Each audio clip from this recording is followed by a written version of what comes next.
BJP के जो ये नाचने वाले नेता हैं, जो विधायक है, सांसद है, जो नाचते हैं, जो ये भोजपुरी से कुछ चूजे निकले हुए हैं, जैसे मनोज तिवारी, रवि किशन, अब इनके गधों में एक और गधा जुड़ गया है, निरहुआ।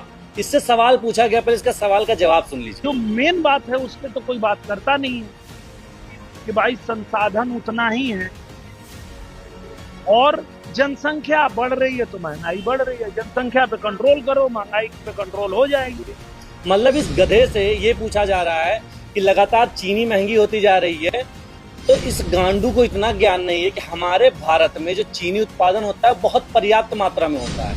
हम कितना भी खा पीने के बाद भी हम दूसरे देशों को भीख में बांट सकते हैं।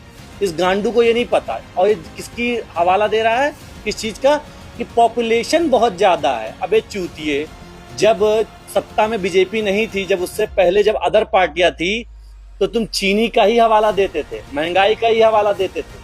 लेकिन जब तुम आज नाचने वाली सत्ता में आ गए हो ना, तो तुम्हारे मुंह से गंध ही निकलेगा। तुम्हें ज्ञान नहीं है, तुम जाओ नाचो गाओ और उसी लायक हो। क्योंकि बीजेपी वाले इन सबको इनकी पॉपुलैरिटी की वजह से उठा के लाते हैं, सांसद बना देते हैं। लेकिन इन सालों का रत्ती भर का ज्ञान नहीं है कि जो भारत में चीनी उत्पादन होता है ना, यहाँ के 140 करोड़ जनता के लिए पर्याप्त मात्रा में उत्पादन होता है। लेकिन अगर कुछ नेता अपनी गांड ना मराए, तो एथेनॉल वगैरह में ना पेलें, तो जय श्री राम।